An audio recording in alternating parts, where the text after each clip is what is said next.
på denne nydelige bygda som ligger badet i strålende formiddagssol. Det altså en så vakker vinterdag som du nesten kan få det på Beitostølen i dag. Vi har 12-13 knitrende minusgrader, og se på denne stadion da, badet i nydelig sol. Trikkeskinnene klare, Langrenns-Norge klare, og vi veldig klare. Og så det noen som har litt høye skuldre, for at det viktig å bare kline til på dag 1 i langrennssesongen, Fredrik Økland. Ja, nå begynner skisesongen for alvor, og vi må huske på det at i år det VM på hjemmebane i Trondheim. Og veien til VM, den begynner faktisk her på Beitostølen denne helgen. Så det mange løpere som har høye skuldre, og det betyr mye disse åpningsrennene. En mann som har vært her mange ganger i skidress og kjent på disse nervene som nå sammen med oss, det deg, Martin Onsrud Sundby. Hvordan kjenner du da på dagens, på langrennsstartdagen? Ja, det kribler hos meg også. Det jo på sett og vis glad for at jeg ikke skal ut og gå. Det jeg ikke redd for, men jeg får håpe at jeg kan være med å bidra her og være med å se hvordan dette forløper seg i løpet av denne veldig spennende helgen vi står i vente. Det en stor dag. Ja, dette her for veldig mange et stort høydepunkt.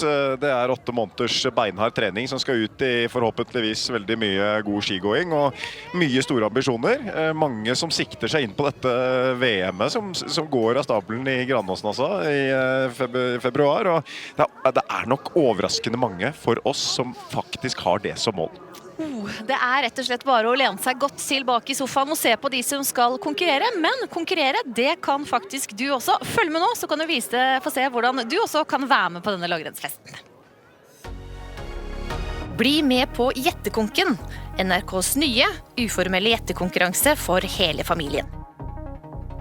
Skann QR-koden eller gå inn på delta.nrk.no.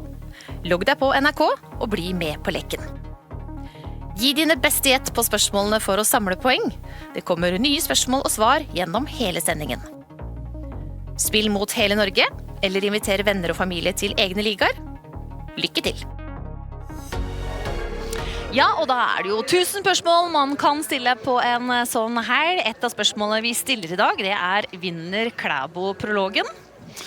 Ja, altså han jo, statistikken taler for seg, han har jo selvfølgelig gode muligheter, men det som usikkert med Klæbo, det jo, sist vi så han konkurrere i sommer på toppidrettsveka, så var han ikke helt i slag, og så har han vært i høyden 4 uker nesten, altså oppe i 2000 meters høyde og trent. Det har ikke mange av konkurrentene, så det vil nok påvirke litt hvordan formen til Klæbo så vi litt usikre på hvor han står akkurat nå. Men det klassisk sprint, og da det jo liksom Klæbo som liksom kongen. Ja, han har i hvert fall tradisjonelt vært det. Han har vært uslåelig nærmest på den distansen i veldig mange år. Og jeg nok enig med Fredrik at jeg tror, hvis det var det Fredrik sa, at han ikke nødvendigvis vinner prologen her, så tror jeg nok han blir nok skummel å ha med å gjøre til slutt, tror jeg. Ja, de ser det nesten sånn 50-50 på om Johannes best i prologen. Hva tror du da, Martin? Nei, jeg tror han blir slått av noen unggutter i dag. Jeg tror det en del av disse rekruttgutta på landslaget, pluss noen vi ikke forventer, som kommer inn og har lyst til å yppe seg. Og så, jeg tipper topp 5, men jeg tror ikke han vinner prologen. En av dem som skal gi Klæbo tøff kamp i dag, det franske Lucas Chanava.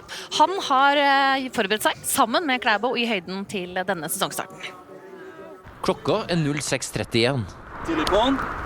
Johannes Søsflot Klæbo vet at han må opp om morgenen om han skal oppfylle sine drømmer. For også rivalene på jobb. Et kvarter etter Klæbo kommer en franskmann rullende. Med en klar ambisjon for VM i Trondheim. Winning Johannes and winning the race. What is your ambition? I think if you beat Chanava, you will be top 3.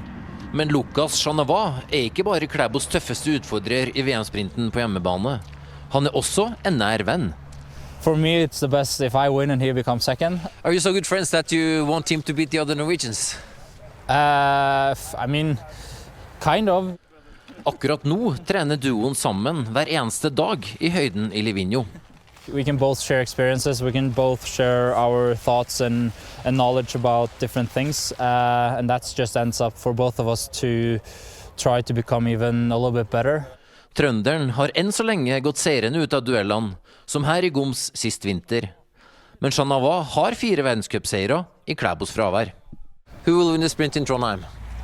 We'll see. We can't answer that. Nei, det kunne de kanskje ikke svare på, men dette kind of, som Klæbo da svarte på vårt spørsmål om det var sånn at han rett og slett håpet at Chanava slo noen av lagkameratene hans, det ble dagens snakkis på Beitostølen i går, Martin. Ja, overraskende nok så ble det en ganske stor sak. Jeg trodde umiddelbart at det var en slags spøk, at ikke dette hadde gitt noen reaksjoner, men det har det gjort, altså. Han har rett og slett fått litt refs for dette internt, og så kan man si at jeg vil si en såpass uhøytidelig kommentar som det her om en kompis, en internasjonal kompis, kanskje noe vi bør heie mer på enn noen andre, holdt jeg på å si, i herrelangeren om dagen, så tenker jeg at dette her er totalt uskyldig, men han fikk refs. Mer vet jeg ikke. Den sportslige duellen og styrkeforholdet Chanava Klæbo, hvordan vurderer du det? Nei, det er vi jo spent på, spesielt i fristil. Nå er det jo klassisk her i dag, og det er nok Klæbo som er en favoritten av de to på den distansen. Men de kommer nok til å følge hverandre gjennom hele sesongen, og de har trent litt sammen, de er gode venner. Og det er liksom, Klæbo han henter inspirasjon fra andre miljøer, og det er jo interessant. Han har blant annet trent mye med Petter, fått masse erfaringsdeling der, så det er litt sånn typen Klæbo er. Han er interessert i å utvikle seg, og jeg tror han har en veldig god plan for å være i toppform når det gjelder som mest, og derfor er vi litt usikre hvor han står akkurat nå. Er det en mann Klæbo frykter å møte i klassisk sprint, så er det hans gode lagkamerat Erik Valnes. Hva tror du om Valnes, Martin? Ja, det ville jo jeg også gjort. Erik Valnes er utrolig sterk på sine beste dager i klassisk sprint. Han varierer mer enn det Johannes gjør, men når han er virkelig i draget, så går han ekstremt fort, og slår jo ofte Johannes også i prologer, og er med helt inn ofte. Så det er nok en mann å se opp for Johannes i dag, og for mange andre, men vanskelig å si. Erik Valnes har også en annen distanse han sikler litt på i Trondheim, en 10 kilometer klassisk, hvor jeg også synes han er en utrolig interessant kandidat. Han er en interessant kandidat, han er en mann vi kjenner godt, men så er det jo alltid spennende her på Beitostølen, Fredrik, for plutselig så dukker det opp noen litt nye navn. Er det noen som skiller seg ut på startlista? Ja, altså vi har jo en 20-åring som heter Oskar Oppstad Vike, han ble nummer 3 her i klassisk sprint i NM, som var da i februar i forrige sesong. Da vant han prologen, og han har vist at han har noen fartsegenskaper som er helt unike. Denne løypa, disse forholdene, stilarten passer han helt perfekt, så jeg tror han kan bli en ordentlig outsider til å klatre kanskje helt opp i dag. Verdt å merke seg det navnet. Et navn vi trodde vi skulle snakke mye om på denne dagen, det er navnet til Kristine Stavås Skistad, men hun har hatt en mageoperasjon og er dermed ikke på start i dag, dessverre. Her står vi med treneren til Konnerud, et sterkt lag. Men du har ikke Kristine Stavås Skistad på startstreken i dag. Hvordan er ståa med henne? Kristina har det bra, hun har kommet seg gjennom operasjonen sin og har kommet seg gjennom de dagene der man må ta det helt med ro, og så begynt å bevege seg litt igjen. Så får vi se hvor lenge man må holde den bevegelsen veldig skånsom da, før man må kan begynne å trene mer med kraft og trøkk. Men det går som det skal i hvert fall, i riktig retning. Er hun på ski? Ikke enda. Hvor lang tid vil det ta? Det er spennende å se. Vi må bygge det opp sånn dag for dag og se litt hele veien hva man tåler å gjøre. Så håper vi at det går fort. Men får vi se henne før jul med startnummer, tror du? Vi har egentlig bestemt oss for å bare la skirenn være skirenn. Og så har vi satt oss noen veldig klare treningsmål som vi må få til på trening før det blir aktuelt å gå skirenn. Så nå er egentlig alt fokus bare på å få til de tingene på trening, og så begynner vi å snakke om hvilke skirenn man skal gå. Men du har mange sterke kvinner på start. Maria Hartz Meling, kan hun gjøre det store i dag? Ja, vi har veldig mange gode jenter, og det er veldig morsomt å ha et sånt lag på start her oppe på Beitostølen. Selv om spissen er borte i dag, så er det veldig gøy. Maria har trent kjempegodt, og er jo også en del av rekruttlandslaget, og der må jeg berømme Tinus Dahl, som er trener på rekruttlandslaget, for et veldig godt samarbeid med klubb og forbundslag. Han har tatt den rollen på en strålende måte, og jeg tror Maria har merket at det har vært et veldig godt samarbeid mellom klubb og forbundslag denne sesongen her. Og det skal Tinus ha stor ros for det er ikke gitt at trenere er så gode til å samarbeide rundt en utøver. Ja, vi er spente på de navnene Lage Sofien Lund dro opp der, og så sier vi god bedring til Skistad, som vi håper at vi får se igjen snart da. Ja da, vi håper at hun får gjort det treningsarbeidet hun trenger å gjøre, for vi vet jo at er det noen som kan være med å kjempe med gull i Trondheim, så er det nettopp Kristine, og jeg tror nok mange blir litt mer usikre på hvor de er, kanskje svenske nå, de får ikke sjanse til å møte Kristine, så der har vi noen gode dueller i vente. Ja, Skistad i Granåsen, Martin, hvordan ser du for deg det? Det blir trøkk, tror jeg. Hun utrolig underholdende som skiløper også, og uredd og setter seg i respekt og skaper et litt nytt trøkk i disse damesprintene som jeg verdsetter når jeg ser på hvert fall. Så jeg tror det kommer til å bli ordentlig trøkk og håper at de følger en fornuftig plan nå i etterkant av en sånn type operasjon og legger en langsiktig plan litt som laget snakker om. Og i hennes fravær, hvem det da som stikker seg ut, som vi tror kommer til å ende på toppen av dagens resultatliste? Ja, så vi har jo Nadine Fenrich her, som har 4 verdenscupseier og kommer fra Schweiz for å gå her. Men når vi ser på de norske da, så det også litt spennende å se på litt outsidere utfordrere. Jeg synes Ane Appelqvist Stenseth en som spennende i dag, som vi vet kan gå veldig gode prologer, meldt i god trening og god form. Et litt eget opplegg der, så jeg tror vi skal se ekstra opp for Ane spesielt. Og så ryktes det at tvillingene Weng har trent litt annerledes også med tanke på dette her.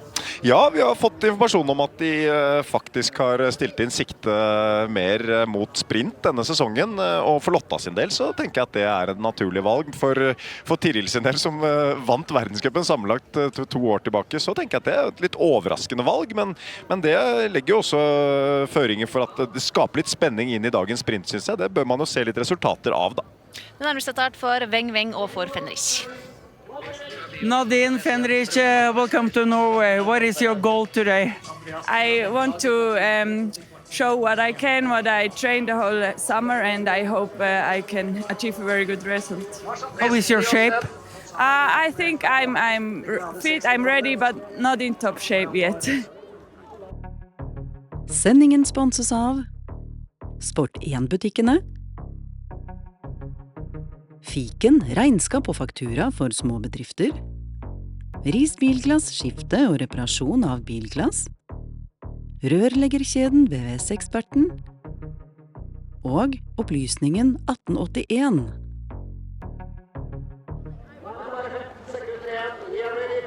Ja, totalt 67 kvinner klare for å gå dagens prolog. Det slik det alltid da, slik at de 30 beste i denne prologen får gå kvartfinalene litt senere i formiddag. Og vi har Nadine Fenrich på vei ut, alltid god i høyden. Nå vi ikke høyere enn litt under 3-grensa her, så det skal ikke spille stor rolle. Men har altså vunnet 4 verdenscupsprinter, og viktigst av alt, hun har vunnet verdenscup i klassisk sprint her på Beitostølen i 2022, så dette en meget god match for de norske landslagsløperne.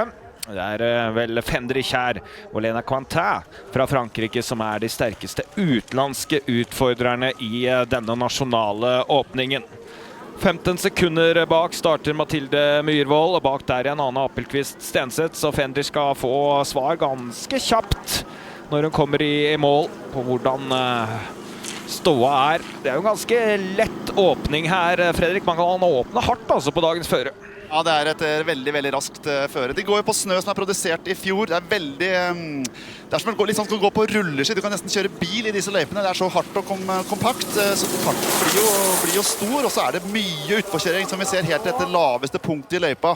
Der det egentlig ut fra stadion og masse nedover, men så begynner motbakkene. Ja, og du har vært rundt her selvfølgelig i morgentimene som alltid. Martin, hva kan du si om det som venter siste halvdel?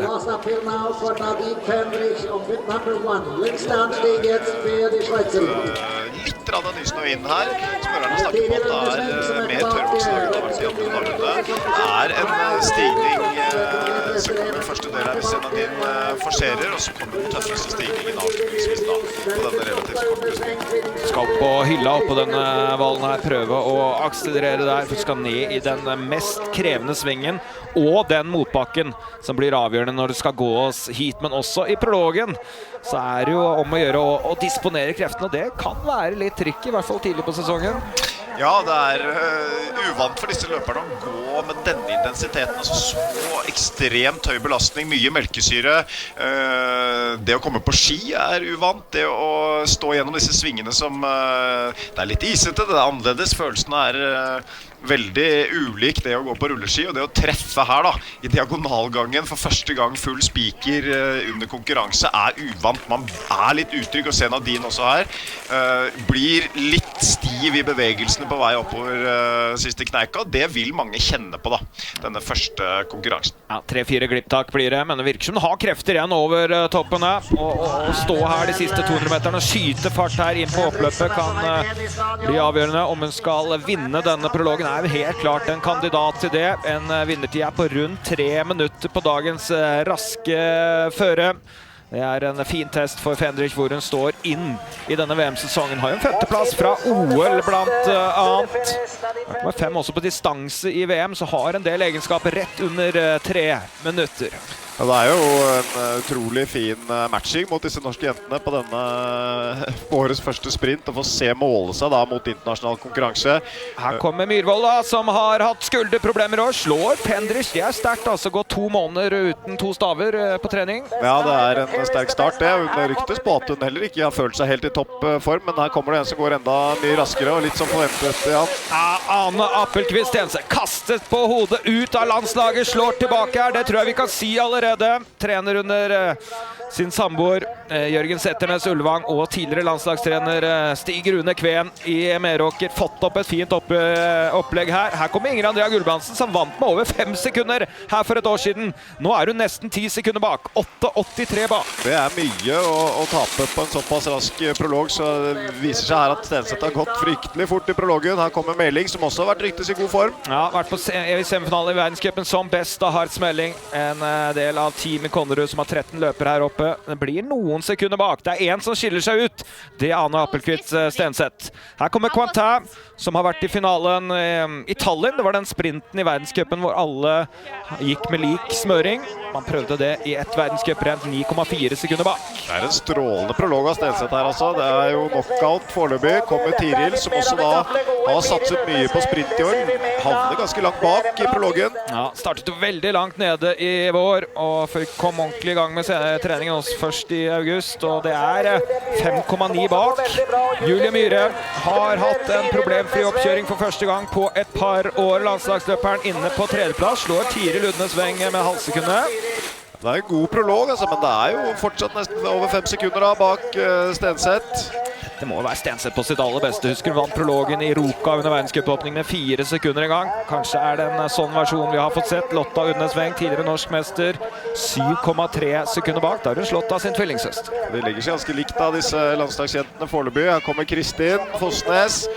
Har også ryktes å ha hatt en god oppkjøring. Er nok kanskje muligens bedre på distanse, men ønsker å få testet formen i sprinten i dag. Ja, for en gjennomkjøring her før distanserennen er jo en type løper som behersker mye, men her stopper ikke klokka, men rundt 8-9 sekunder bak. Det skal være godt nok til å ende topp 30 her. Totalt kommer gal, men fortere går det med Hedda Østberg Amundsen bak der. Søsteren til verdenscupvinneren for herrer forrige sesong. Hun går nest best her. Det er god going. Det er god prolog det her av Hedda. Det har vært interessant å se disse jentene opp den siste bakken også, for å kunne se litt hvem av de som treffer best i diagonalen opp der. Det får vi se i heatene. En annen god sprinter er jo Hanne Wilberg Rofstad. Østberg Amundsen er jo en del av rekruttlandslaget som Tinius Dahl trener. Her er Rofstad da, som går for Byåsen. 99 bak. God skøytesprinter er nok en av veldig mange utøvere i Norge som på tunge treningsdager i høst har tenkt at kanskje kan det være en VM-mulighet. Det gikk litt bensin på tanken for sikkert flere enn vi tror, som du sa, Martin. Ja, det er jo litt åpen denne distansen for jenter inn mot mesterskapet. Vi har en stor stjerne som ikke er på start i dag med Skistad, og bak henne så er det faktisk litt åpen om disse VM-plassene. Det er klart det er mange som har mye å kjempe for i dag, og videre utover sesongen. Ja, så stopper ikke klokka på Os, som tilhører nasjonens 5 beste gode sprinter på en god dag. Da får vi ta den tida etter hvert. Her kommer Dyrov da, som er kanskje den som trener mest med Skistad. Elektriker ved siden av satsingen. Er en del av Team Konnerud, selv om hun representerer Krødsherad, og det blir litt langt bak. Fortere går det med Harviken. En av de vi har hørt rykter om har gjort det veldig bra på trening. Litt problemer dessverre med tidtagingen, men det blir en 8-9 sekunder bak. Her kommer Hedde Bakkemo, som ble norsk mester her på Beitostølen forrige vinter. Er inne i dette beitet litt under 10 sekunder bak vel. viser seg nok at det Stenseth her altså, som har gjort en fantastisk prolog, og ellers så blir disse jentene liggende ganske likt rundt mellom 5 og 8 sekunder bak. Ja, god prolog her av Ingrid Bergene Aabrekk. Jeg tror teamet Elon Oslofjord bare kjørte en sprintøkt på Sjusjøen forrige helg i skiskytterløypene der. De trenes jo nå av Ånund Lid Bygland, som har en medalje i sprint, hvis vi går tilbake til 2013. Samboeren til Tiril Eckhoff som da trener disse. Tidene litt her. Det beklagelig. Sigrid Leseth Føyen på rekrutteringslandslaget jo en klassiker. God i klassisk sprint og god på distanse, også klassisk, men blir litt langt bak her. Kommer neste løper, som Maiken Min Midtskogen. Har vært best i sprint hele sin karriere. Dette synes jeg en god prolog til henne å være. Skal være trygt videre her, løperen fra Storelvdal skiklubb. Så kommer Mari Nordlunde. Tok sølv i denne NM-sprinten her da, forrige vinter. En del av Team Elon Innlandet, et lag hvor det bare én herreløper, og resten kvinner nå. 14,8 sekunder bak. Så kommer Elena Riise Johnsen. Det perfekte forhold for henne. Vi har sett henne på rulleskisprinter og kompakt og hardt. Det svarer bra her. Kommer ganske raskt inn på oppløpet. Gjør en god prolog her. Kommer inn på 6. plass, nesten 6 sekunder bak. Men likevel, det langt fremme i feltet det. Vi forventer jo at hun skal være med langt i dag. Det bare 2,5 sekunder bak andreplassen. Fortsatt leder Stenseth med 3,3 sekunder, og sånn kan det bli hele denne prologen igjennom. Så kommer Nora Sofie Doksrud fra Runar, del av regionslaget til forbundet som sentrert på Østlandet, 14,2 sekunder bak. Tøft å gå prolog tidlig på året. Det røsker litt i brøstet for flere når de kommer i mål her, tror jeg. Ja, det kaldt i dag, ikke sant? Det en 10-12 minusgrader. Det helt uvant å pushe på denne intensiteten. Det å få teknikken til å stemme, og det nok flere ute her i dag som har kjent på at man gjerne skulle gått 1 og 2 ganger til for å få det til å sitte ordentlig. Ja, får vi se hvordan det utvikler seg utover dagen. Det var ikke helt innertier her. Det blir noen sekunder bak. Flere av de nest beste tyske løperne. A-laget ikke her med Victoria Karl og co, som har startet sesongen i Monio i Finland forrige helg. Det var jo noen som gikk skirenn der. Blant annet Valnes, vi skal se herrene. Det kan være en liten fordel av gått et skirenn. Absolutt. Du får litt ristet av de første konkurransenervene og får skia, eller får kroppen litt mer på snøen gjerne etter de første stavtakene i konkurranse. Eva Urek da. Ja, årets hun har jo konkurrert om seier i prologer i verdenscupen på sitt beste, men langt bak her. Har jo hatt Ola Vigen Hattestad som støttespiller mange år. Falster på vei inn her. For Heming. Må innen 22 sekunder da. Det Liverud Knudsen, den tidligere rekruttlandslagsløperen som nå ligger på 30. Skyves ut av Ingeborg Anberg Stenersen fra Kvaløy-sletta. Der var du i NM for noen år siden. Sven Jensen kommer her. Klokka går fort. Skulle gjerne vært rundt den siste svingen litt tidligere. Ser jo for at flere av disse jentene blir fryktelig slitne på toppen av den siste motbakken. Knekker litt sammen i overkroppen. Får ikke helt den rekkevidden de ønsker å skape for å få toppfart ut på oppløpet. Da mister man gjerne mye fart inn de siste 50 meterne. 14 sekunder bak. Da lever hun litt farlig. Det blir spennende venteminutter nå. Kommer nummer 35, som Ragnhild Årekål. Hun fra Ølensvåg i Rogaland, går for Vindafjord, bor i Oslo hvor hun studerer til å bli lektor. Når hun hjemme, da det lysløypa i Vindafjord som gjelder. 18 sekunder bak her, og da hun utenfor det som sikkert var målet. Topp 30. Nå har jeg tyske Bøhme på vei inn her. Tyske laget har jo vært her i 14 dager. Det et sånn B-kader, kaller de det. Altså det så U23-lag som har satset på snøen, men har blitt mye kunsten i dag rundt i løypene her de siste 2 ukene. Ja, vi får en realitetsorientering her når den norske eliten kommer med full bredde. Råstad her, 16 sekunder bak. Her en del av Team Fossum Elite som har en del gode løpere her. Marianne Haug på vei inn her. Hun må innen 16 sekunder bak nå, og det går ikke.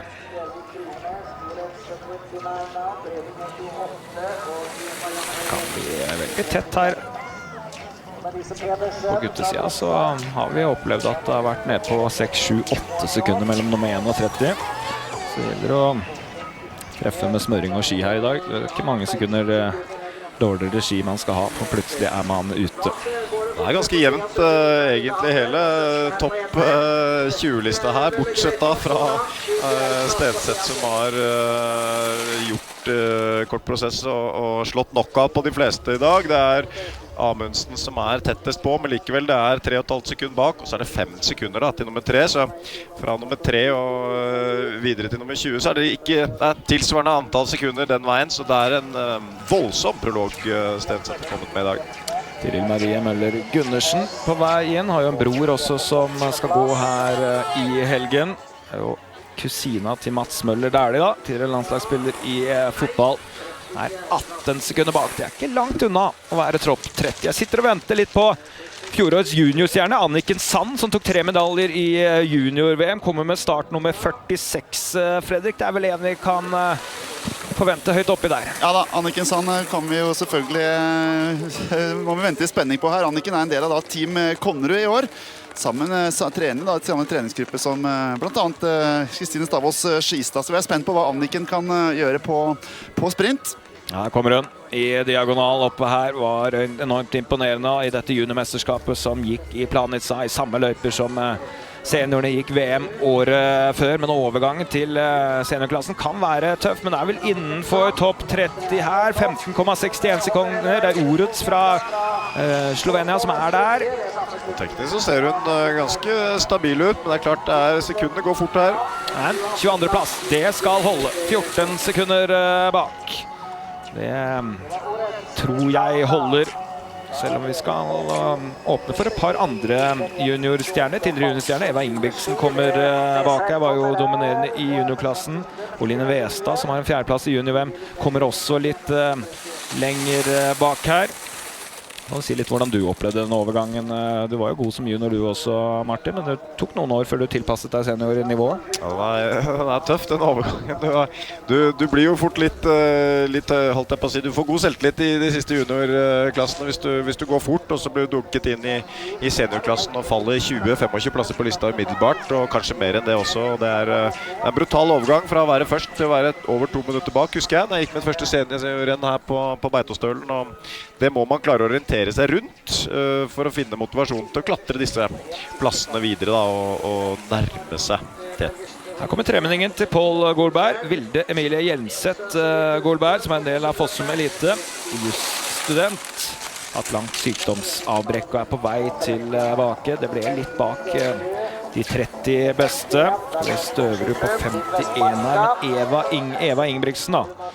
Bratsbergs håp på start nummer 56 er ikke så langt unna.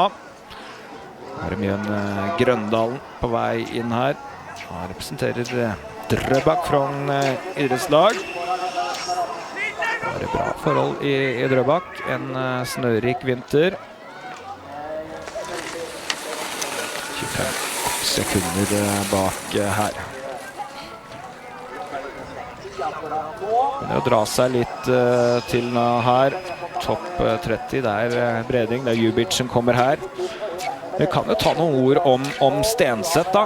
Det virker som hun har trengt et spark bak, ja, Martin, men i hvert fall reagert positivt på å være utenfor landslag her. Ja, vi har hørt rykter om at hun har vært i bra slag, men det er jo et eller annet det med at du må da finne ut at det skal gi deg motivasjon, ikke ta fra deg motivasjon når du mister plassen din på landslaget, og finne en ny retning og hvordan du har tenkt å satse inn mot en sesong litt på egne ben. Du må lage et nytt støtteapparat, finne nye støttespillere, nye trenere kanskje, og finne en oppskrift du får tro på da, utenfor dette systemet som har tatt vare på deg. Så det har skjedd før, fascinerende at hun har løftet seg såpass. Denne prologen er knallsterk. Eva Ingebrigtsen da, som har både 5. og 6. plass i junior-VM-sammenheng, er 23 sekunder bak her.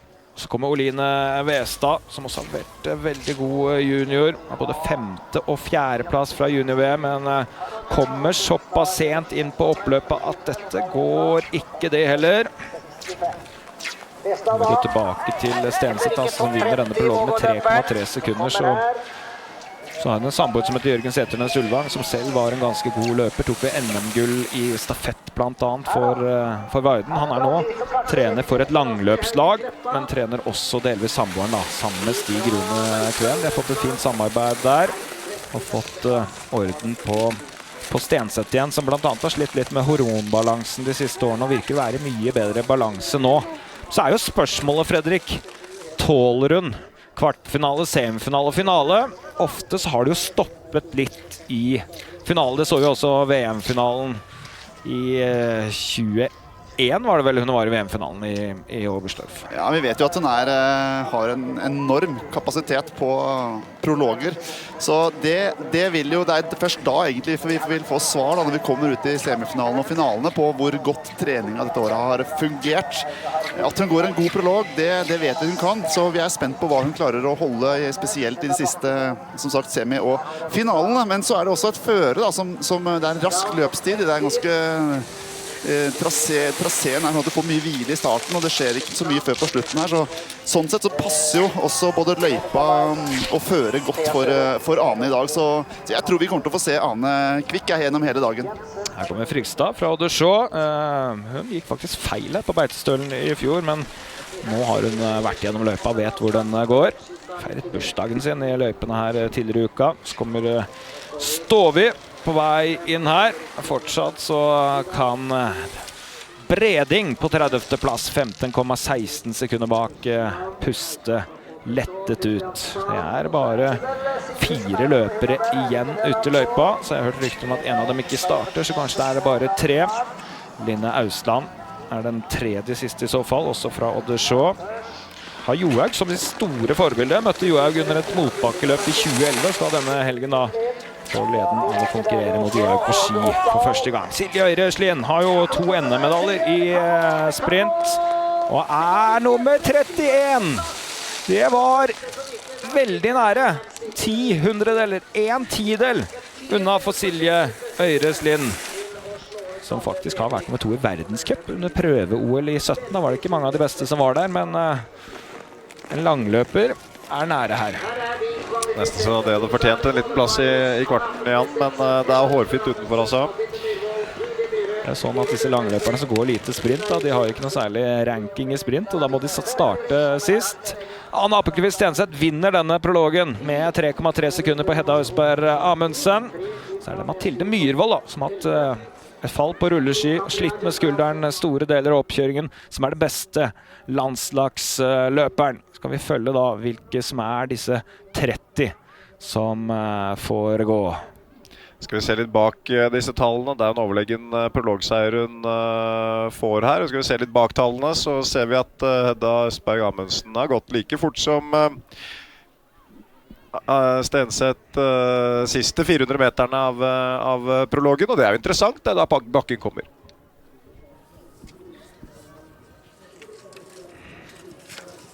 Ja, så ble det akkurat ikke noe kvartfinale da, Silje Øyreslien.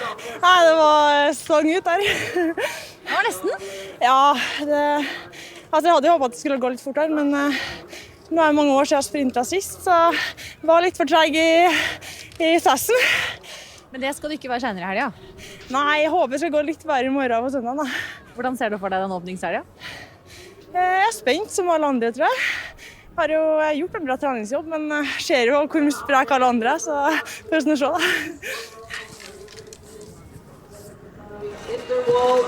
Skal høre fra flere. Julie Myhre har vært nede hos Ida.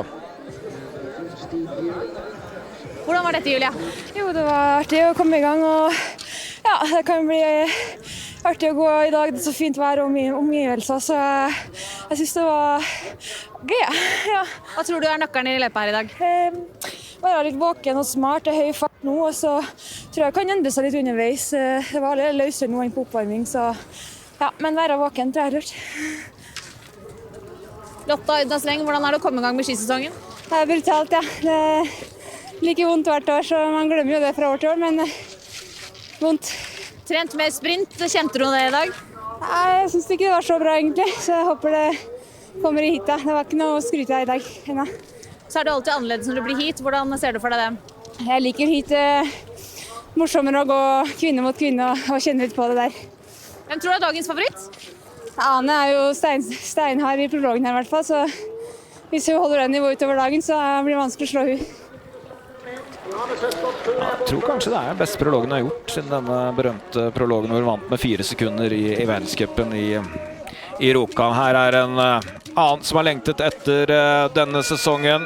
Litt problemer med sykdom i sommer gjorde at formen ikke var all verden i august. Siden det så har han fått gjort alt han kan.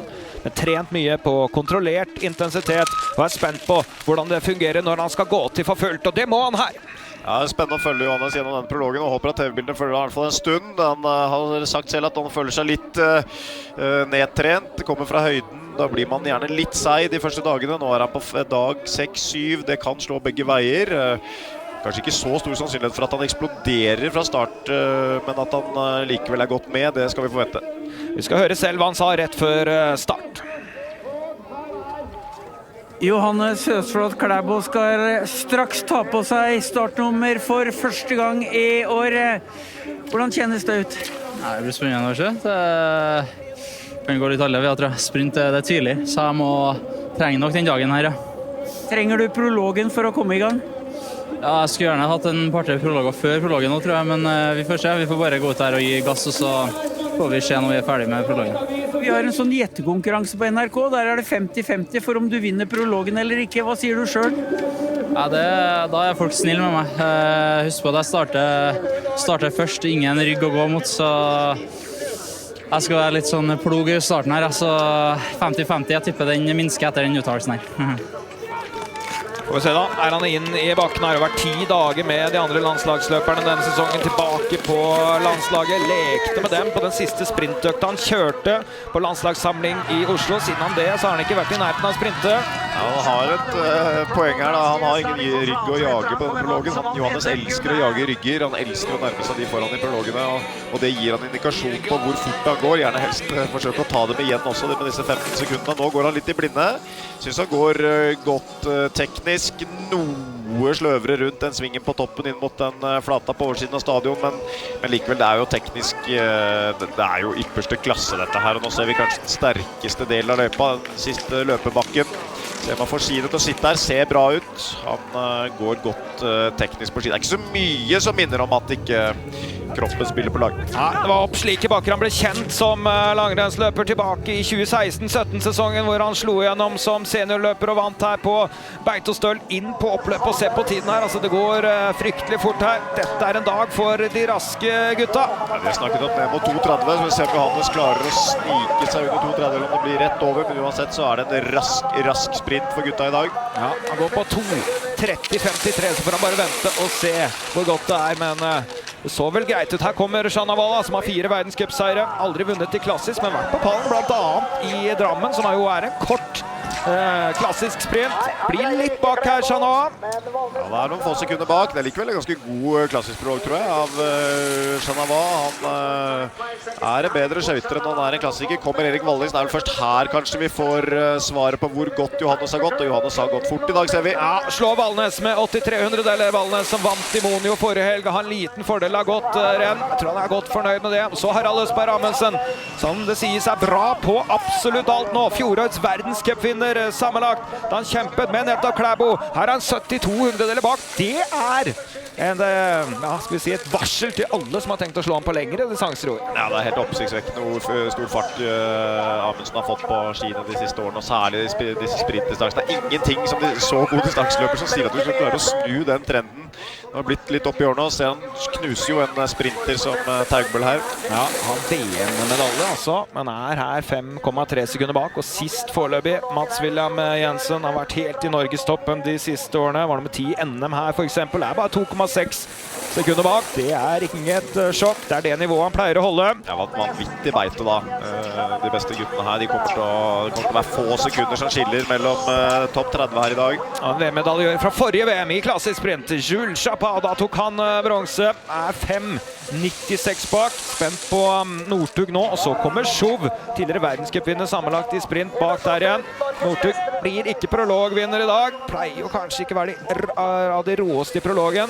Er 3,4 sekunder bak. Det er vel normalt. Stødig prolog av Even dette her. Jeg synes han vinner mye terreng også på stavtakene på oppløpet. Tror han blir skummel i heaten etter hvert. Så kommer Chauve da, som vant verdenscupen sammenlagt i sprint i 21-22 og trødlet litt etter det. Er her 6 sekunder bak, og da er han altså sist.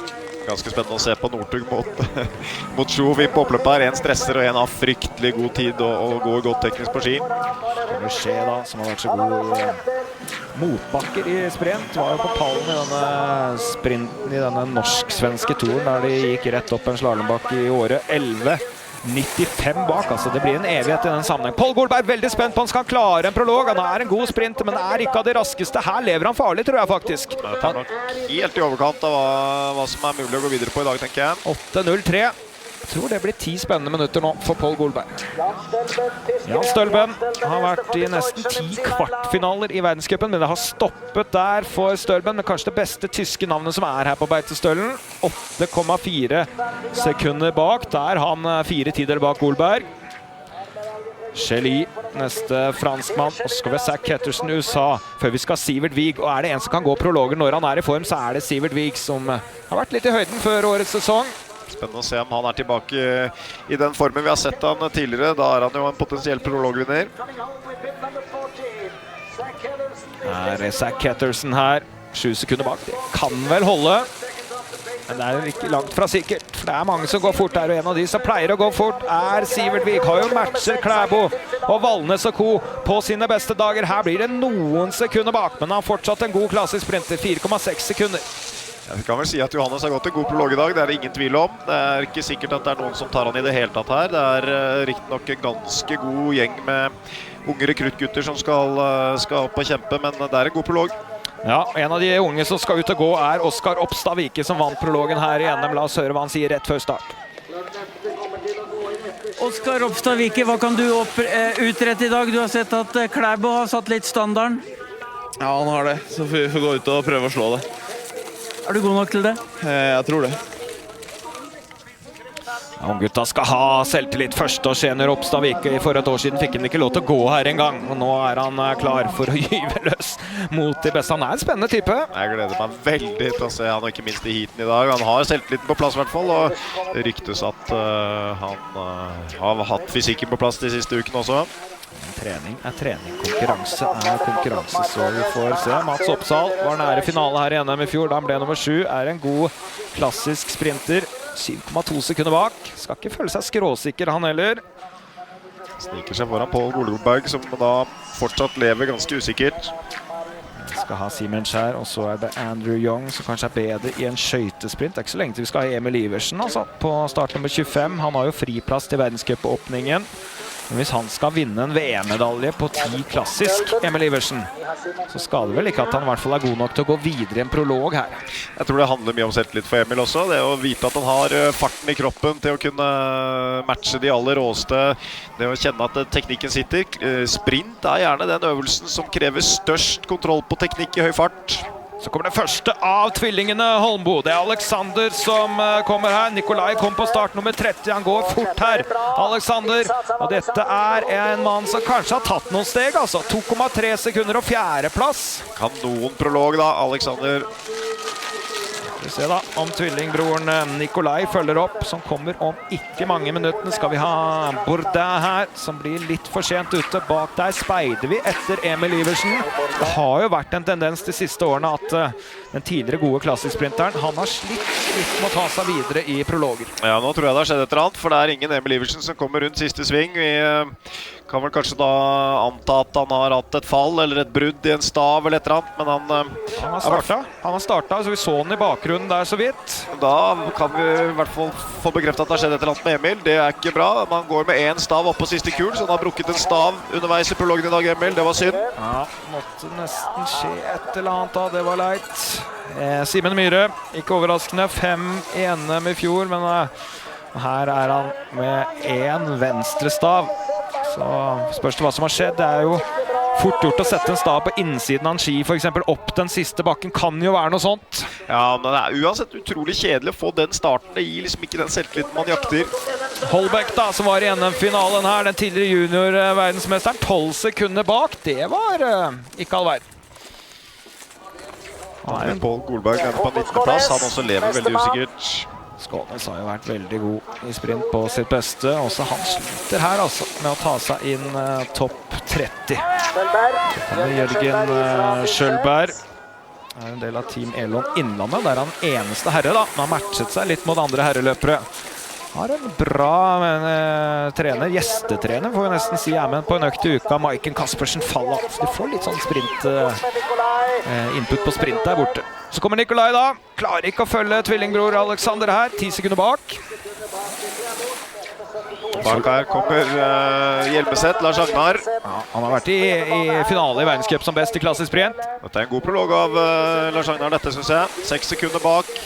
Den bundet er solide. Bor i Trondheim nå, en del av rekruttlaget. Det er litt i vater igjen, ifølge pappa Oddbjørn, som jeg snakket med i går. Så kommer Kristoffer Berset, og da går klokka litt for fort, er jeg redd. Har vi et spennende startnummer på 34 her også, med Finn-Ågen Krogh. Hvor er han i lende? 2024-2025-sesongen, man vet aldri. Det tør jeg ikke spå.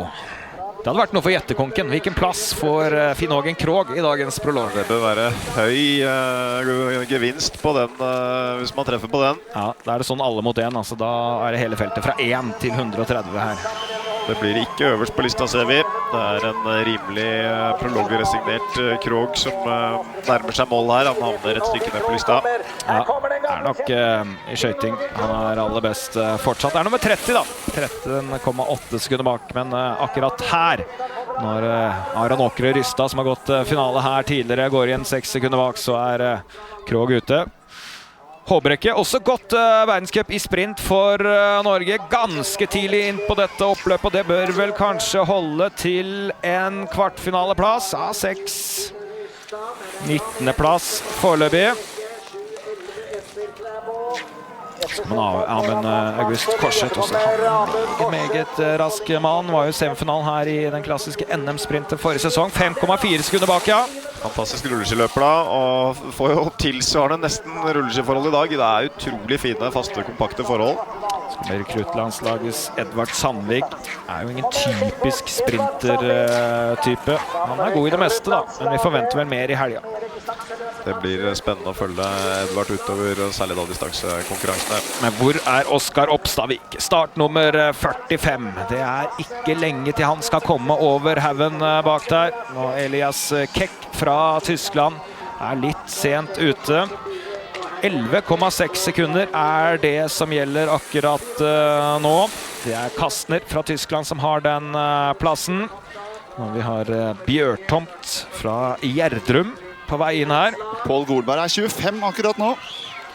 Ja, 8.03. Jeg tror ikke han skal føle seg trygg ennå. Det kommer ganske mange gode løpere utover her. Det er et helt eventyrlig høyt nivå på denne klassesprinten. Dette vil aldri skjedd noen andre steder i verden.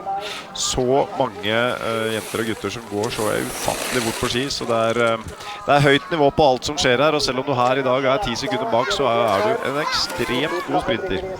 Ramstad har jo vist det tidligere. I dag er jeg redd han er for sent ute, altså. Ja, nummer 31 allerede. Jeg tror vi skal følge med til siste stund i dag, altså. Petter Stakstone starter nest sist. Han har andreplass i klassisk sprint i junior-VM.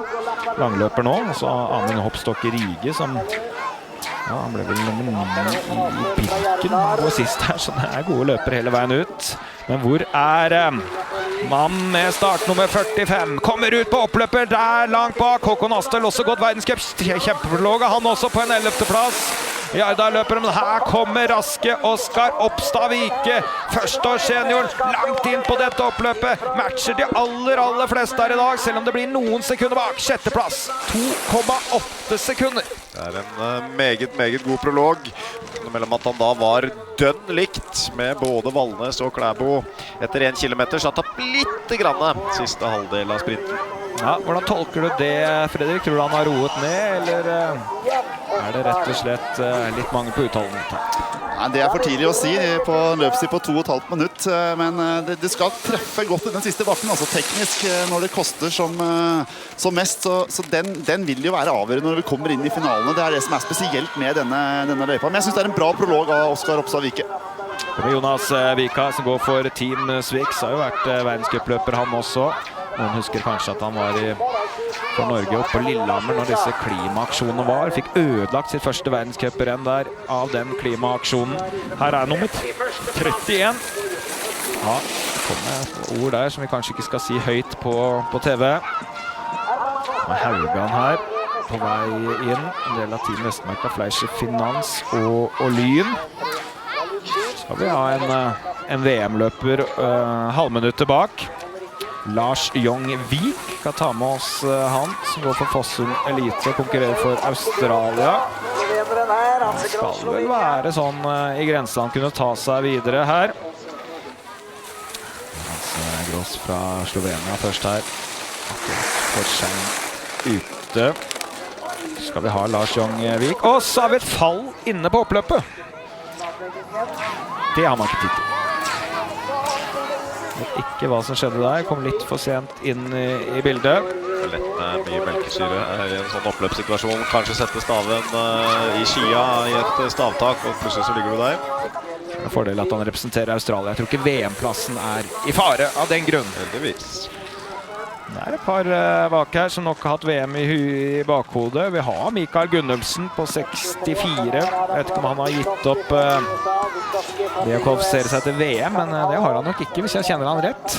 Ja, denne startlisten er jo stappfull av utøvere som både sikler og drømmer om, og som tenker at det er realistisk å være med å kjempe om plasser både til verdenscup og til skandinavisk cup og en del konkurranser som er spennende fremover. Og det er spennende å se hvor Gunnulfsen står. En stund siden vi har sett ham på sitt beste også.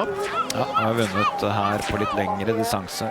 Nesten halvminutt etter ufyselig vei for noen år tilbake. Men la oss høre fra mannen som leder denne prologen, Klæbo. Hvordan funket kroppen, Johannes? Det er sånn så jeg skal komme i gang.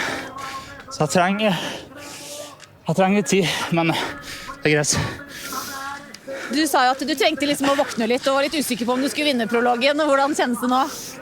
Jeg tror ikke jeg vinner noe. Det skjer noe. Men det er greit. Tar med det. Hva blir det viktigste for deg i dag? Nei, ja, det blir noe også til finale. Hvem er skumlest? Nei, jeg bør se prologen om det er mange. Akkurat nå går grensa. Det er Horven som er nummer 30. Han er 9.35 bak her, Morten Soleng Skinstad. Så det er sønnen til Åge Skinstad, VM-sjefen. Han har jo vært i grenseland på å gå videre i disse NM og nasjonale sammenheng i sprint. Dette her er ikke hans råeste dag. 21 sekunder bak. Så Vebjørn Moen. Han er litt langløper. Strålende løper. Vi er i noen få sekunder for sent ute her. Skal vi løse det. Det er ikke lenge til vi skal ha Gunnulfsen da. Spennende med Johannes da, som hadde en grei følelse. Det var ikke noe mer enn det. Han følte seg litt seig, og så går han inn her og vinner da sannsynligvis denne prologen. Kan komme overraskelser, men det er vel lite sannsynlig akkurat nå. Så hva skal vi si om det, Jan? Det er skummelt for konkurrentene når han er seig og vinner prologen fortsatt. Ja, da tror jeg det blir fare på ferde når det begynner å løsne. Men det er klart, Harald Østberg Amundsen, 7200 bak. Han har nok muligheten til å slå Østberg Amundsen med mer. Valnes bak der igjen. Jeg må nesten si at Amundsen er nesten prologvinneren i mitt hode når han hevder seg mot de gutta der i en klassisk sprint-prolog. Fredrik Jonsrud på vei inn her. En del av Bygdø. 14 sekunder bak. Der har jo broren din vært trener I mange år. Ja, Sondre har hatt ansvar for Fredrik Hahn, og det har vært mange gode skiløpere. Team Bygdøy de siste årene. Kommer Gunnulfsen inn 34. plass. Ja, det var 10 sekunder bak. Litt seier I morgen også Gunnulfsen. Men det kanskje bra nok, Fredrik, til at vi ikke skal avskrive ham på en 10er. Ja, det tror jeg. Det så jevnt og tett her, og denne korte løypa jo ikke ideell for Mikael. Det Edvard Sandvik nå, altså rekruttlandslagsløperen. 8,83 bak, som nummer 30, og vi er bare halvveis på startlista når Robin Fischer på vei inn her. Ja, vi snakket om Paul Golberg. Jeg så han stod her og snakket litt med familien og hoppet litt rundt. Han nummer 28 nå, altså, så det er ikke gitt at Paul kommer videre. Men vi må finne ut av hva som egentlig skjedde med Emil Iversen. Emil Iversen, det ble vel kanskje ikke den debuten du hadde tenkt? Nei, kanskje ikke. Hva skjedde? Jeg knakk staven og jeg datt og knakk stav samtidig, så da måtte jeg tenke meg om, men så innså jeg at det tror jeg ikke det går, rett og slett, så da ga jeg opp. Det ikke likt deg det å gi opp? Nei, det ikke det, men det var kanskje en halvmeter av den staven her, og ja, det hadde ikke gått rett og slett, så hadde blitt flaut og gått maks inn med en, så det sett dumt ut. Hvordan formen nå? Nei, jeg følte meg bra frem til jeg knakk staven, så det var jo på en måte da løpet mitt startet, så det vanskelig å si, men jeg følte på meg at jeg kanskje kunne holde til en prolog I dag, nei, til kvartfinale, og da kan det jo gå hvor bra som helst, egentlig, så nedtur, rett og slett, skikkelig kjipt. Jeg gledet meg til å gå hit, og I hvert fall prøve å få gått hit, så jeg fikk ikke svaret på det, om det var bra nok, eller ikke med 2 staver, men I hvert fall ikke bra nok med 1. Ja, det ble altså et fall da, som årsaket det stavbrekket der for Emil Iversen. Han fikk vel liksom ikke helt svar på hvor god han Ja, det var litt synd. Emil har en heldig posisjon. Han har friplass til verdenscup neste helg. Likevel så tror jeg han og alle rundt, og vi også, er nysgjerrig på hvor Emil står. Ser at han har passert midtveis på sprinten I dag, 4 sekunder bak, ligger der som nummer 40, så det klart han skulle avsluttet bra for å gå videre, men det jo Emil kapabel til, så det var litt synd det der. Sånn det. Kanskje det var den krevende svingen her, Fredrik? Ja, det noen som har falt der før I dag, undertegnet det, så det prøvde å ta samme sving som Oskar Oppstad Vike gjorde I går, men den klarte jeg ikke, altså. Så det er litt isete, det fint føre, men vi skal nok få noen dueller her, altså, når de setter I gang og går finalene, for det er raskt føre. Jeg litt spent på en som på gang her nå straks, som ble med 16 gjennomsprinten her. Det Sivert Borgen som kommer her av. Har han muligheten der da, var veldig god her. En del av det nystartede Team Olympiaparken, som har Stian Berg som trener. Men det blir litt for sent ute da. Nummer 46, 12 sekunder bak. Det utrolig jevnt altså. Paul Golberg, 8.03 bak nummer 28. Stølben da, som har nesten gått 10 kvartfinaler I verdenscupen, nummer 29. Og rekruttlandslaget Sandvik da på denne 30. plassen. Når Gledil fra Storbritannia på vei inn her. Må være spesielt for Stølben å komme hit og konkurrere mot Norgeseliten, som har den bredden han da opplever her, og nesten lenger ned på lista her enn han ville vært I en World Cup sprint. Ja, ikke beste britedag da, det Klygné. Han nummer 50 I dag, så det har ikke vært noe super britisk da. Hemmingløperen inn 15 sekunder bak her. Ganske god skiløper når det 15 sekunder bak. De fleste av de vi ser her, de trener opp mot 1000 timer I året. Det ligger vel stort sett mellom 700 og 1200 sted. Martin, jeg vet ikke hva du toppet ut på. Du var jo de mest ekstreme. Jeg trente mye. Jeg trente ikke nødvendigvis som sprint. Jeg skulle gå lengre skirenn, men du har nok rett.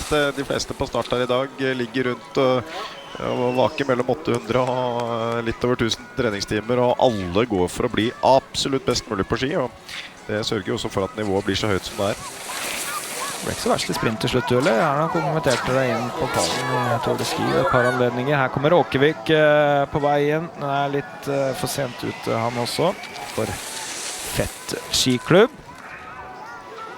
Det jo en bra skiskytterområde. Så det Bøgberg på vei inn her.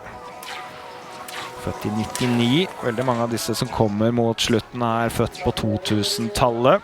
Det er jo ingen juniorer som får gå her. Personlig synes jeg det er litt synd. Vi har jo sett både på kvinne- og herresiden juniorer som har hevdet seg topp 10 i NM-sammenheng, som har vært litt senere på vinteren. Se her da, Kollerud går rett inn her han. Topp 30, skyver Sandvik ut, slår ikke Paul Golberg. Er 23 hundredeler bak Paul Golberg. Oi, et fall inn på oppløpet her. Det er kjedelig å avslutte sprinten og falle i siste sving. Ja, det var Jostein Karlsen som var så uheldig der. Men Simon Salinas Hannestad fra Kjelsås suser forbi. Men start nummer 85 altså. Christian Kollerud fra Konnerud. Dette Team Konnerud, en av de løperne da, som Skistad kan matche seg mot på trening. Det er jo herreløperne som gir henne matching, og sier jo det laget Sofienlund at de har flere herreløpere der oppe som er bedre enn Linn Svan, så får da matching nok. Ja, det er vel.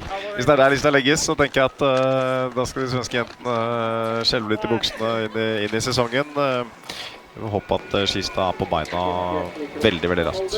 Bjerkeli Kron da, på vei inn her, er jo fra Molde og omegn. Så er Erik Senstad av dette Åsen idrettslag og Team AF Håndverk da, som har hatt veldig mange gode løpere. Åsen har vært på pallen i NM-stafett ved flere anledninger. Så er det Tyri Bakken, kjent skiklubb da vi på Bromma idrettslag på Gunnar Nikkels plassklubb. Han er tilbake som landslagstrener og på plass her. Han har mye erfaring, Paul Gunnar, og skal være med å dra jentene mot et spennende VM i Trondheim. Og følger jo selvfølgelig Therese tett og disse andre jentene. God på teknikk, Paul Gunnar. Se her da, Bjartnes, klarer han det? Nei, 31! Og det var nære. Det var faktisk 1200-deler unna det, Stølben, nummer 30.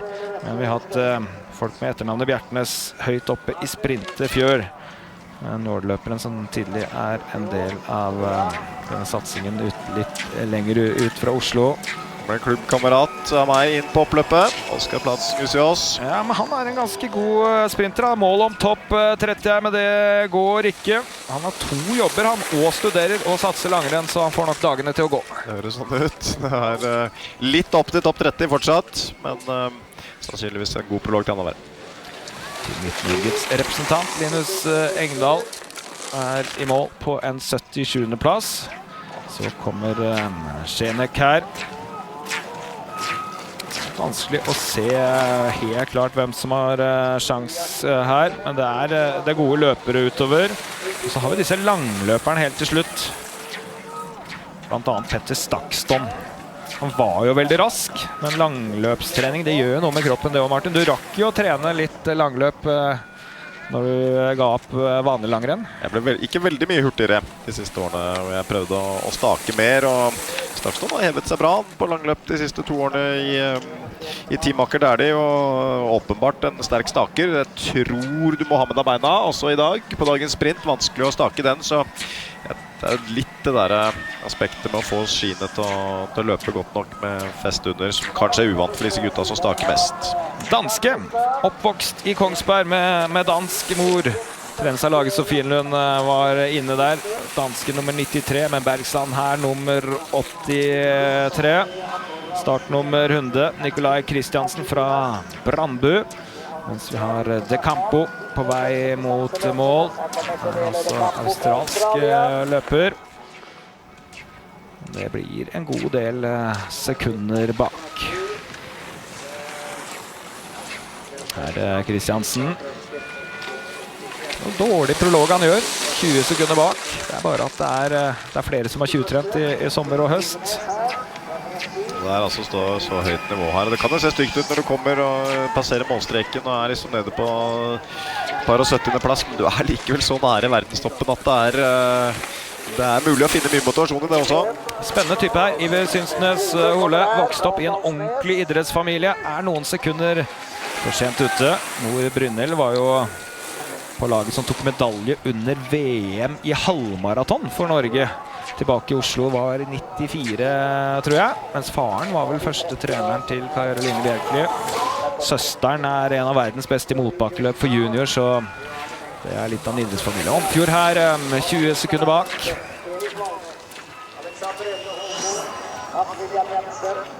Philip Osnes ringen.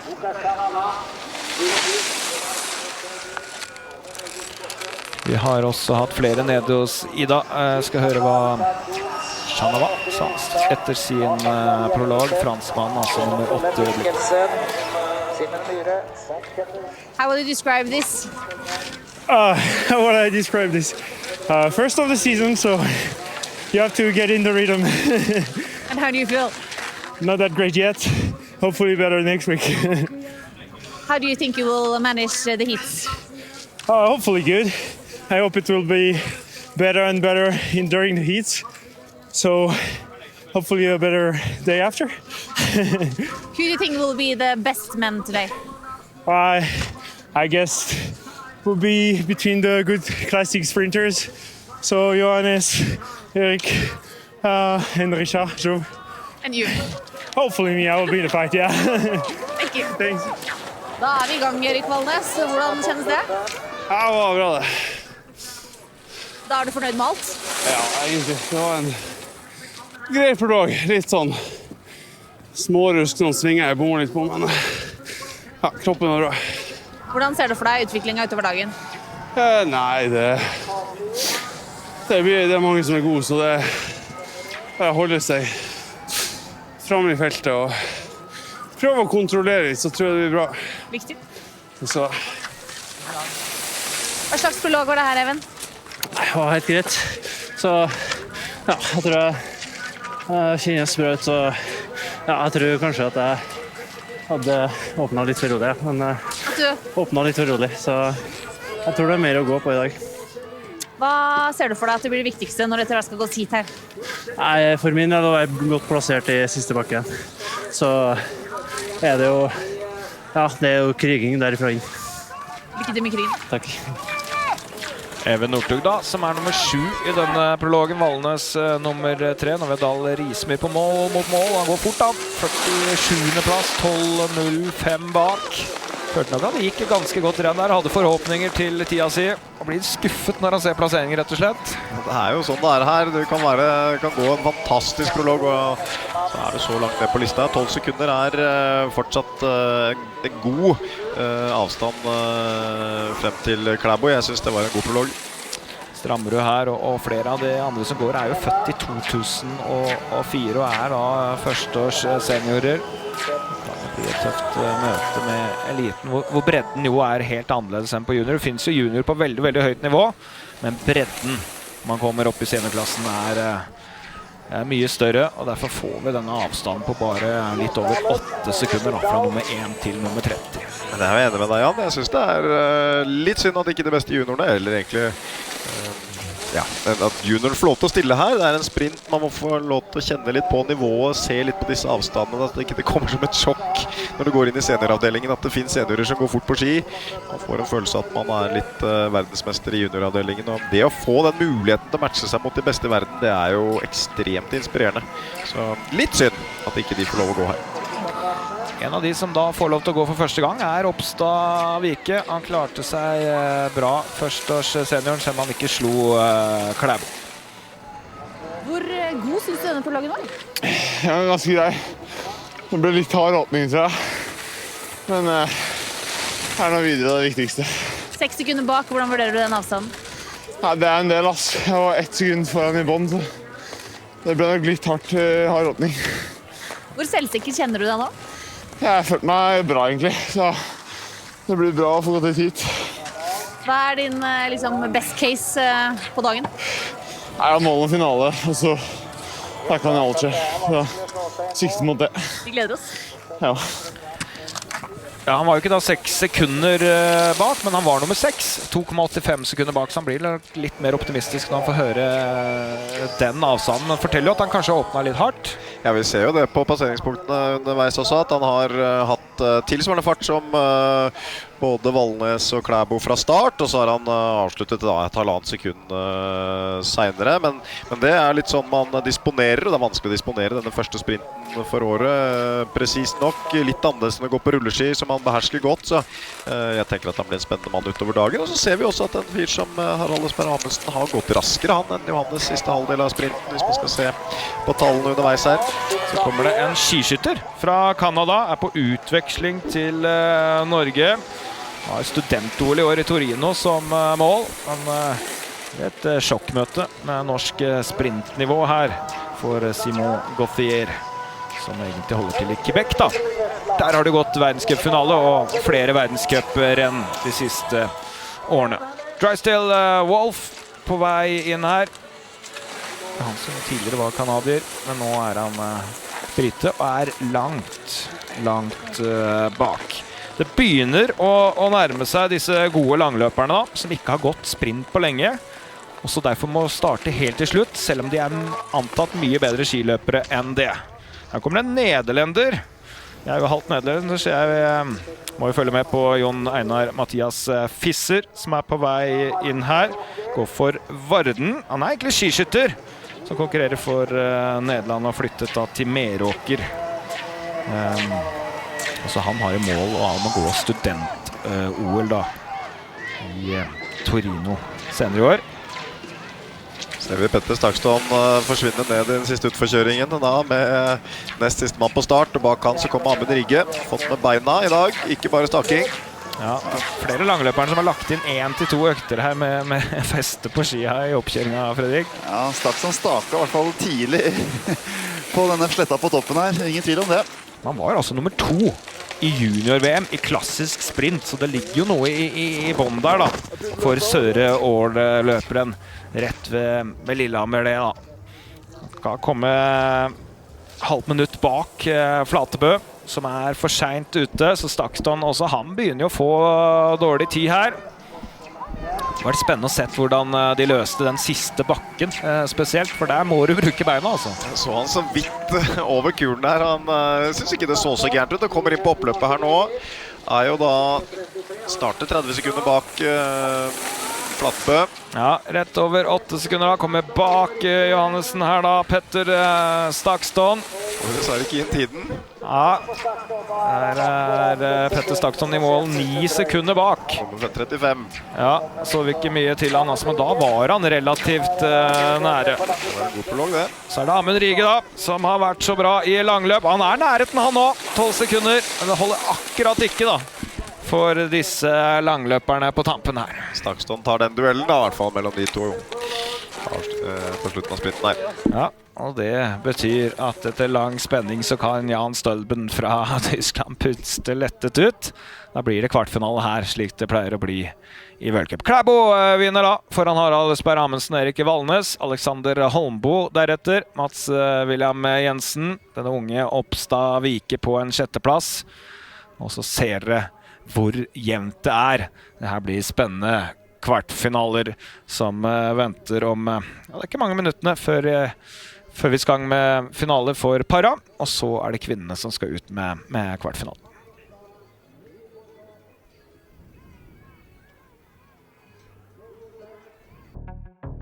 Sendingen sponses av Sport1-butikkene, Fiken, regnskap og faktura for små bedrifter, Ris Bilglass, skifte og reparasjon av bilglass, Rørleggerkjeden VVS-eksperten og Opplysningen 1881.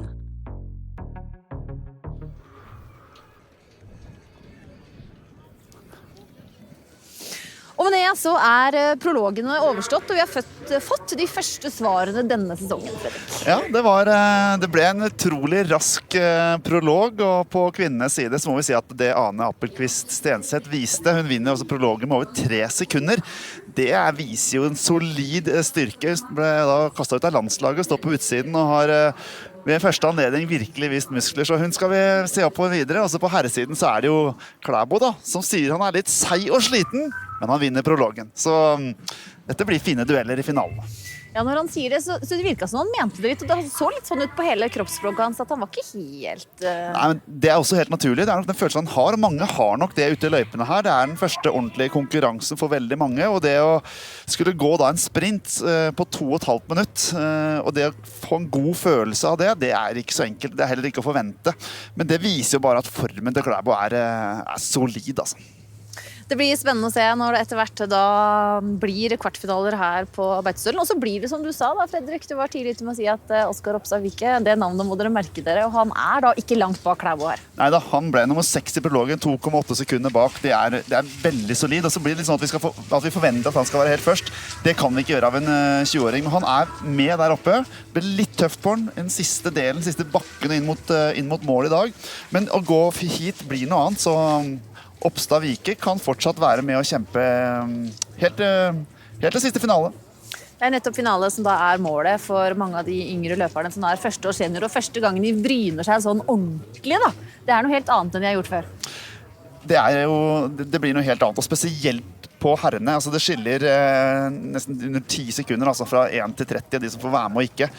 Vi ser at utøvere som går vanligvis verdencup og kommer her, de klarer ikke å kvalifisere seg. Så det så høyt nivå. Så når de førsteårsserene og andreårsserene får denne matchingen og kommer ut sånn her, så det kanskje et lite sjokk for mange, men det der nivået i norsk langrenn. Det skyhøyt, og det en utfordring i seg selv for løperne, for det å få denne muligheten til å kunne gå verdenscup og bli en etablert løper, det ikke enkelt hvis du har norsk flagg i panna som herreløper. Og så hører vi mange av de sier at det liksom godt å bare bli ferdig med prologen og få blåse ut litt, for hit noe helt annet. Det liksom to nesten litt forskjellige ting, dette her.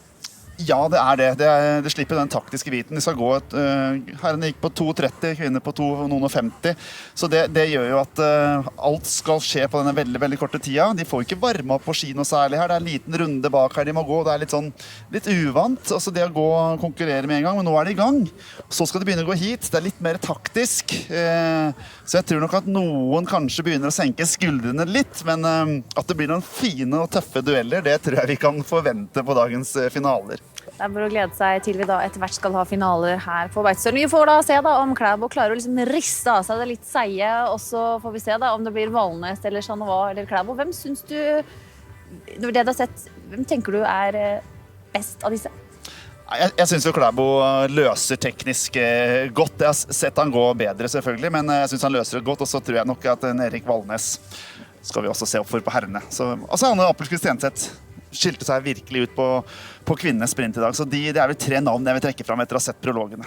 Og så ser dere gjettekonken surrer og går på siden her. Vi stilte da flere spørsmål, blant annet om Klæbo kom til å vinne prologen. Det hadde han ikke noe tro på før start, han hadde ikke noe tro på det etterpå, men sånn ble det. Ja, han tok den. Han hadde ikke tro på det selv, men jogge så det han som står øverst på listene da etter prologen, så jeg vet ikke helt hva statistikken ble til slutt der, men det var 50-50 før. Det hjalp ikke at han selv gravde seg ned som favoritt, men han har noe helt eget, og han klarer å levere når det gjelder. Vi får se hva som skjer i finalene. Jeg veldig, veldig spent på Klæbo. Det var å klikke seg inn og se på etterkonken her. Vi ser at det endte på ca. 50-50. Nei, 56,2. Det var som han sa, de ville reagere seg litt etter at jeg sier at jeg ikke tror på det selv. Kanskje han var inne og betta selv og tippet at han skulle vinne. Men det gøy da, dere kan klikke dere inn og være med og gjette da, i vår gjettekonk når vi etter hvert skal få finaler her på Beitostølen.